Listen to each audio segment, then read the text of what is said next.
देखते हैं 17 का 1 नंबर। एक घर पर सीढ़ी लगी हुई है और सीढ़ी के सिरे का उन्नयन कोण 30 डिग्री है। ठीक है, चलिए अब समझिए यहाँ पर। और सीढ़ी पलट दी जाती है जिससे वह गली के दूसरी किनारे की एक घर से लग जाती है। समझिए, ये आपका गली का चौड़ाई हो गया। ठीक है, और इसमें मकान बने हुए, तो मान लेते हैं जहाँ सीढ़ी हम लोग लगा रहे हैं वहाँ के मकान एक इधर है, एक मकान इधर है। ठीक है, और एक मकान जो है इधर है। ठीक है, एक मकान जो है इधर है।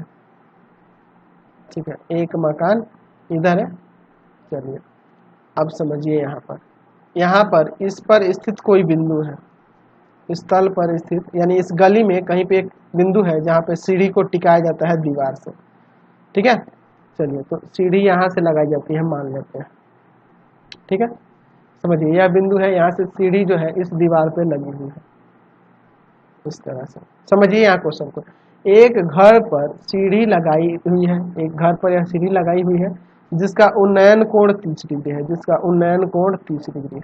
ठीक है, चलिए यह एक सीढ़ी लगाया गया, ये घर है आपका, इस पर यह सीढ़ी लगाया गया जिसका उन्नयन कोण 30 डिग्री है। अब सीढ़ी को पलट दी जाती है, इसको ऐसे घुमा दिया जाएगा, तो उसी गली में वह दूसरी किनारे के एक घर पर जा लगती है, यानी कि यह इधर आके लग जाएगा। सीढ़ी को उठाकर ऐसे इधर घुमा दिए, मतलब आधार तो वही रखेंगे, खाली सीढ़ी को घुमाएंगे तो दूसरे किनारे की ओर इस तरह से आके लग जाती है।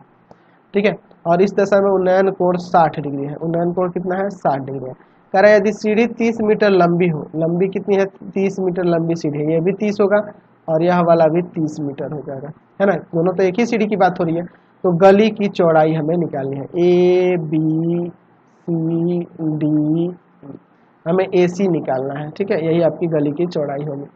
चलिए तो माना गली की चौड़ाई, गली की चौड़ाई, गली की चौड़ाई बराबर में x मीटर, मान लेते हैं गली की चौड़ाई क्या है? x है। अच्छा, सीढ़ी के पाद से, सीढ़ी के पाद से, इसे भी हम लोग मान ही रहे तथा कर देते हैं। सीढ़ी के पाद से एक पहले मकान के पाद की दूरी, पहले घर के पाद की दूरी, पहले घर के पाद की दूरी जो है वह y मान लेते हैं, यानी कि यहाँ से यहाँ दूरी जो है यह y है और यह टोटल x है, तो यह हो जाएगा ए बी जो होगा x माइनस वाई हो जाएगा। समझ गए ना? अब चलिए यहाँ पे थोड़ा समझते हैं, चलते हैं। यहाँ पर किसका फॉर्मूला यूज करेंगे? कॉस थीटा का, क्योंकि हमें आधार निकालना है और कर्ण दिया हुआ है।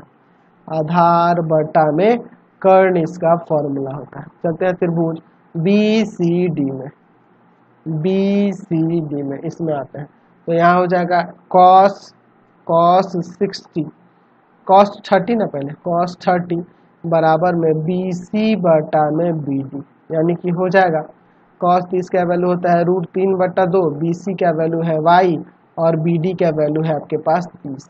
ठीक है, तो इसको ऐसे काट सकते हैं 15 बार में, यह जाकर ऊपर गुना कर देगा, तो y बराबर में 15√3 मीटर। अब चलते हैं दूसरे वाले त्रिभुज में, दूसरे वाले त्रिभुज में आते हैं। दूसरा त्रिभुज है त्रिभुज ए बी ई में, यहाँ भी cos 60 लगाएंगे, ए बी ई देख रहे हैं ना, ए बी ई में cos 60 लगाएंगे तो ए बी बटा में बी ई हो जाएगा, आधार बटा में कर्ण। तो cos 60 का वैल्यू 1/2 होता है, ए बी का वैल्यू है x माइनस वाई और आपका बी ई का वैल्यू है 30।